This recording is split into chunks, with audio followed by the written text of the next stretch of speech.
Bienvenue dans les récits extraordinaires de Pierre Bellemare. Un podcast issu des archives d'Europe 1. Êtes-vous sensible aux variations de la température ? Vous arrive-t-il de vous mettre en colère parce qu'il fait trop chaud, que le temps est lourd, que les nuages menacent ? Si oui, et sans même vous en rendre compte, vous attendez comme une délivrance que l'orage éclate, que la pluie se mette à tomber à grands jets rafraîchissants. Certains spécialistes cherchent à établir un rapport entre les phénomènes météorologiques et le comportement des criminels. La rumeur populaire parle souvent des assassins du clair de lune. Et il est vrai que les périodes de pleine lune sont souvent mal supportées par certains aliénés. Que faut-il en penser ? Parmi les nombreuses explications que l'on a cherchées à propos de ce dossier, il y a celle-là, toute bête. C'est à cause de l'orage.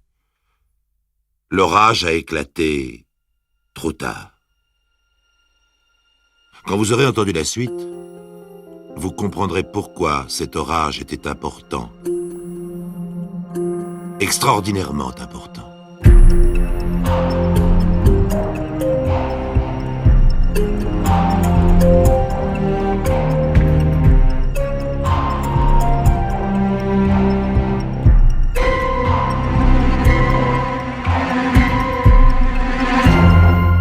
Avant toute chose, si vous le permettez, je dois vous dire que ni les noms réels, ni les lieux précis n'apparaîtront dans ce récit, car ils n'ont pas été révélés à l'époque.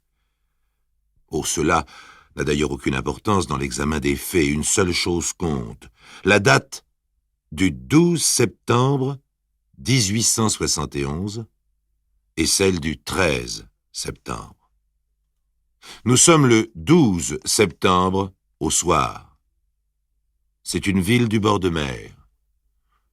Il fait chaud et lourd pour la saison, 28 degrés. S'il n'y avait le vent du large, l'atmosphère serait irrespirable. Le ciel est clair, mais il n'est pas bleu. C'est une espèce de ciel qui ne laisse passer du soleil que des rayons diffus, ce qui donne une luminosité très particulière, un peu pénible. Tous ces détails ont été relevés par un médecin de l'époque d'après le tableau d'observation météorologique fait à l'école normale. Ce même médecin a d'ailleurs recueilli des témoignages qui confirment les observations. Le tout est extrêmement précis, appuyé par des documents indiscutables. C'est donc le 12 septembre que Charles Collat, nous l'appellerons ainsi, sort de chez lui. Il est 8 heures du soir. Il vient de dire à sa femme « Je vais prendre l'air, il fait trop chaud, couche les enfants et ne m'attends pas. » Une seule personne pourra témoigner plus tard de l'état d'esprit de Charles Collat lorsqu'il sort de chez lui, c'est la bonne. Il est calme, ni préoccupé, ni surexcité. Il a l'air vraiment d'un homme qui sort prendre l'air, c'est tout. Charles Collat marche sur le trottoir d'un pas tranquille. Il est grand, plutôt bel homme, la quarantaine, avec deux choses remarquables, une barbe très fournie, d'un roux éblouissant, alors que ses cheveux sont noirs, et un tic nerveux à la joue droite. Cette crispation régulière donne à son visage une asymétrie très prononcée. Charles Collat se promène pendant une demi-heure, puis revient chez lui. Je devrais dire revient vers chez lui, car il ne rentre pas immédiatement. Entre 8h30 du soir et 2h du matin va se dérouler la première partie de la nuit extraordinaire de Charles Collat. Elle se déroule dans la maison d'en face.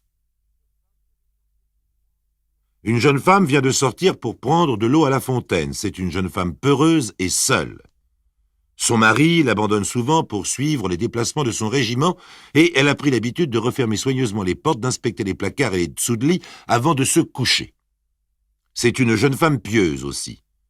Ce soir-là, elle fait sa prière comme tous les soirs, puis elle se déshabille, prend une lampe et inspecte l'appartement. Le bébé dort dans sa chambre, rien sous le lit, rien derrière les rideaux.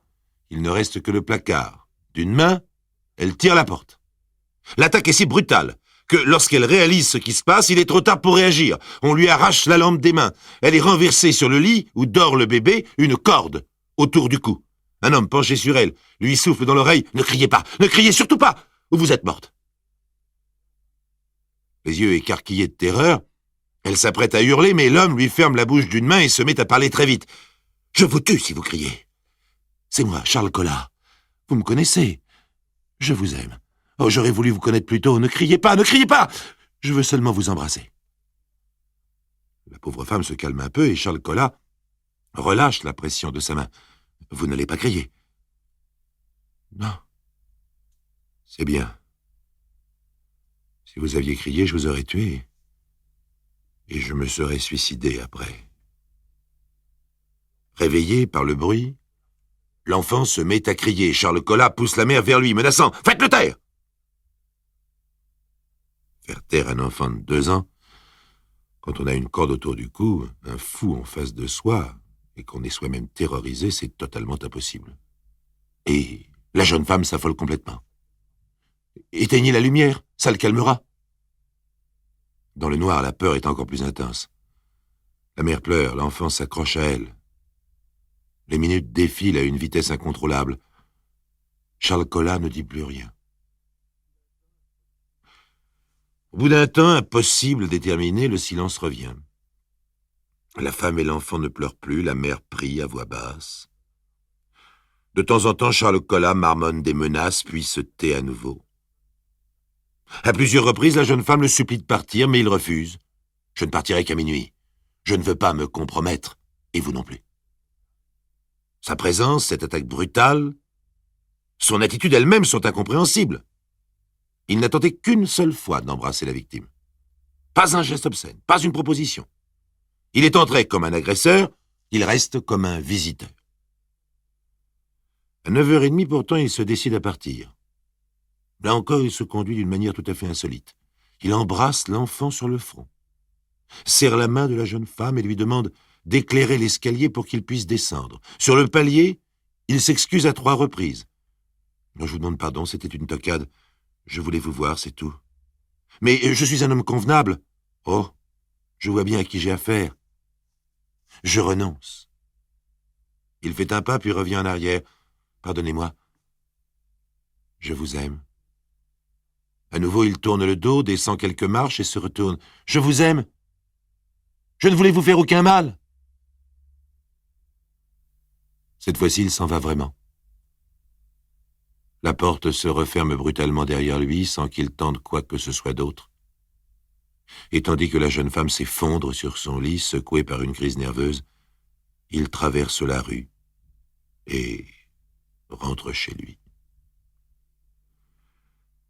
Il n'a vu cette femme que 2 fois et ne lui a presque jamais parlé. On sait seulement que depuis quelque temps, il l'observait souvent par la fenêtre. Elle s'en était aperçue sans s'en inquiéter particulièrement. Charles Collat était le voisin de la maison d'en face, mais un voisin tout simplement curieux, pas menaçant. Si la jeune femme avait prévenu la police au lieu de se terrer chez elle en barricadant portes et fenêtres, la nuit extraordinaire de Charles Collat se serait peut-être arrêtée à 10h du soir, un simple fait divers qui n'aurait pas franchi toutes ces années pour parvenir jusqu'à nous. Mais ce n'est pas le cas. À 10h du soir, plus rien ne bouge dans les 2 maisons ni dans la rue. Il fait toujours aussi lourd, le vent est tombé, quelques nuages menaçants s'accumulent lentement et on sent venir l'orage. Charles Collat s'est enfermé dans sa chambre, plus un bruit. C'est là que s'engage la course contre la montre, contre l'orage. Mais les nuages ne se rassemblent pas aussi vite que les idées folles de Charles Collat.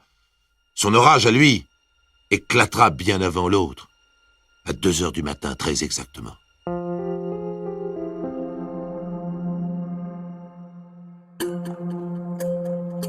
Les récits extraordinaires de Pierre Bellemare, un podcast Europe 1. Le calme est donc revenu dans la maison de Charles Collat et dans celle de sa voisine. Entre 10h du soir et 2h du matin, silence total. Le fou est dans sa chambre. Je dis le fou parce qu'il est en train de le devenir. Qui est cet homme? Un mari, un professeur d'hydrographie et un père de 2 enfants, Henri, 8 ans, et Stanislas, 6 ans. À l'époque de ses fiançailles, il passe déjà pour un exalté, mais un exalté normal, si l'on peut dire. Très pieux pendant l'adolescence, et il abandonne brutalement toute croyance religieuse à la suite d'une discussion avec un ami. Du jour au lendemain, il se décide athée.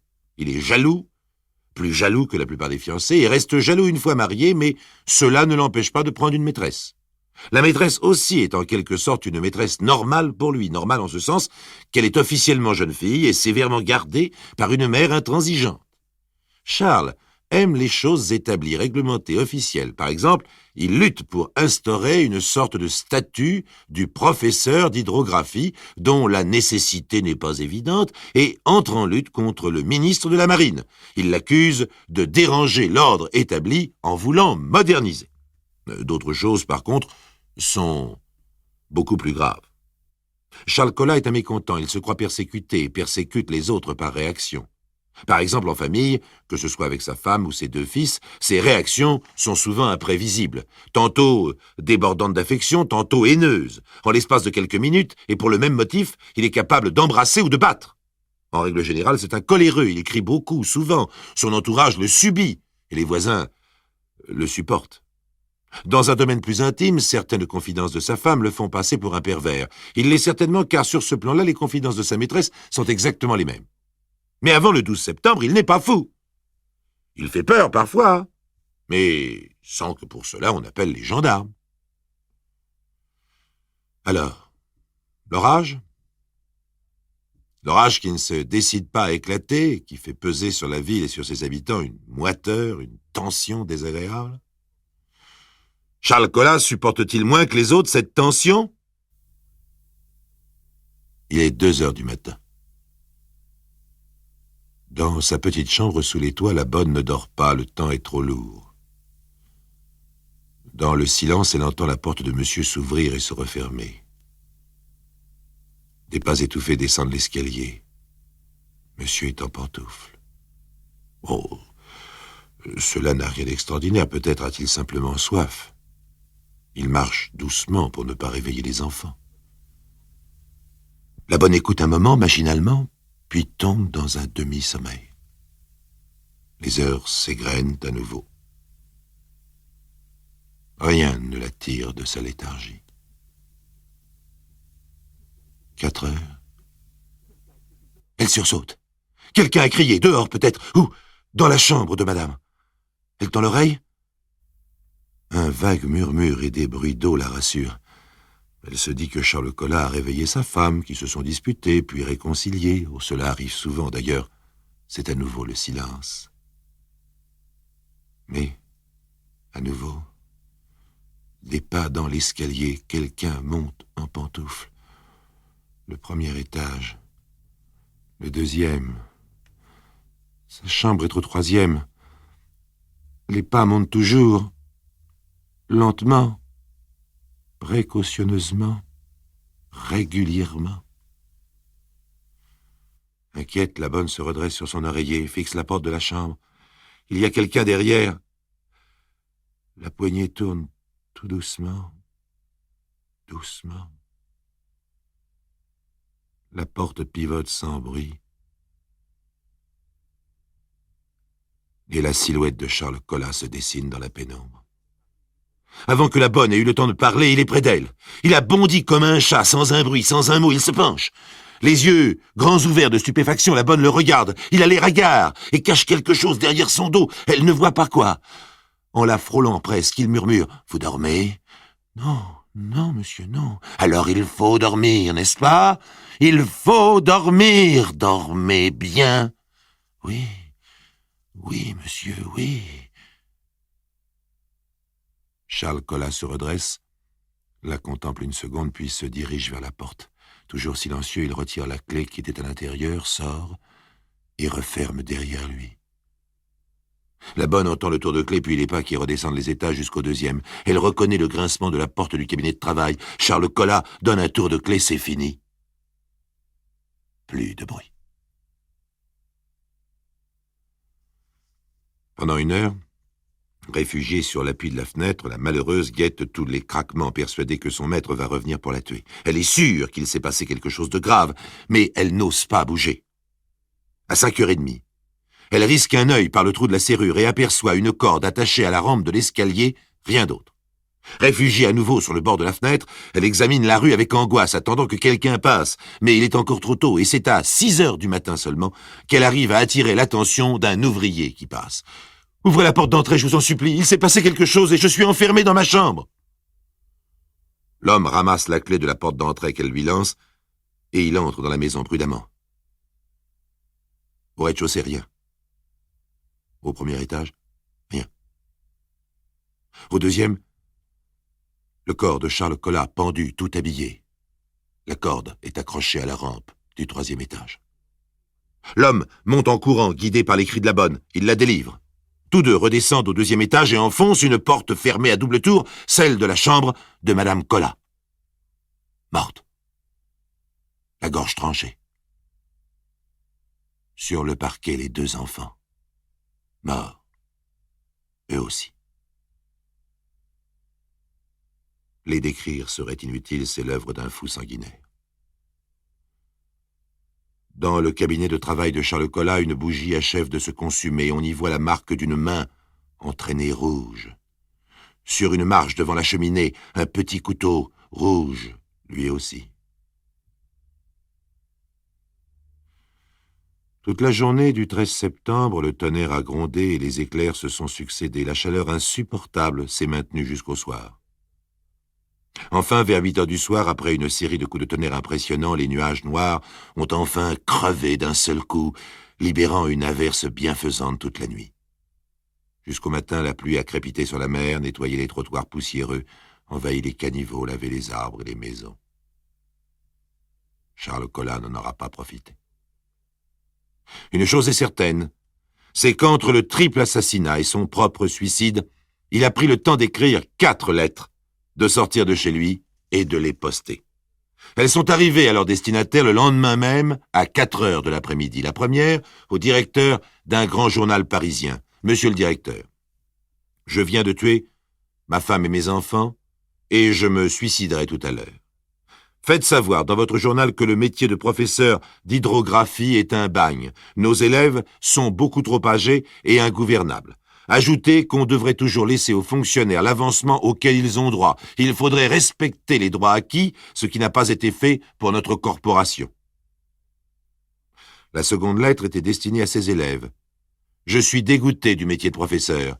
J'apprends à mes élèves des choses complètement inutiles, qu'ils profitent de ma mort pour appeler l'attention du ministre sur leur situation. Je pense cependant que ce sera inutile comme le reste. » Signé, un suicidé. Il écrit au préfet de la région « Vous trouverez en ordre tous les documents qui m'ont été confiés. La bibliothèque est en ordre, l'inventaire sera facile. » Signé, un suicidé. Enfin, la dernière lettre destinée au procureur de la République. « Je viens de tuer ma femme et mes enfants. Ma femme est une sainte. Je n'ai rien à lui reprocher. Et mes enfants sont des anges. J'ai d'abord, dans l'ordre, tué ma femme chérie, mon Henri et le bien-aimé petit Stanislas. Je n'ai rien à ajouter. Il fait trop chaud. Charles Colas. Les crimes de ce genre paraissent toujours inexpliqués. Ils sont rares, fort heureusement, et sont pour la plupart commis par des êtres qui se disent persécutés. Le criminel s'étant supprimé, l'enquête n'a pas recueilli de détails supplémentaires sur le caractère profond de Charles Colas, et les spécialistes ont envisagé plusieurs explications, notamment le docteur Aubry, médecin et expert en criminologie à l'époque du drame. Il ressort de son étude que Charles Colas pouvait être un sadique qui a tué en état de crise après une tentative de viol qu'il était incapable de mener jusqu'au bout, un monomane homicide, c'est-à-dire un homme qui tue sans passion, sans haine et sans colère, ces lettres le prouveraient, un dégénéré héréditaire, il tue sans raison apparente et aucune explication ne peut être donnée à leurs gestes, un hystérique qui aurait connu ce jour-là sa première crise grave. Mais qu'il soit ceci ou cela, l'un ou l'autre de ces personnages, une chose, une seule, peut être reconnue comme ayant influencé son comportement. La tension nerveuse due à leur âge. Et il est vrai que entre le 12 et le 13 septembre de cette année-là, à cet endroit-là, en France, la pression atmosphérique, la chaleur, était assez insupportable. Les témoins vivants l'ont confirmé. L'un d'eux a même précisé « C'était un de ces jours où le drame est dans l'air ». Quant à Charles Collat, le seul commentaire est dans une de ses lettres. « Je n'ai rien à ajouter. Il fait trop chaud. » Alors, c'est la faute de l'orage? C'est possible, mais ça fait peur.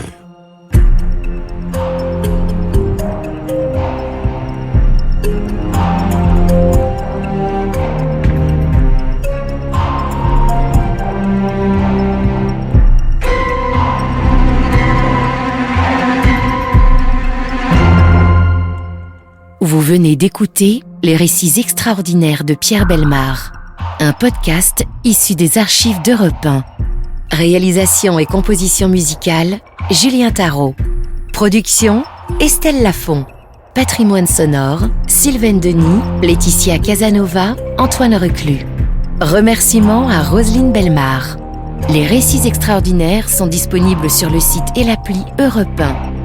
Écoutez aussi le prochain épisode en vous abonnant gratuitement sur votre plateforme d'écoute préférée.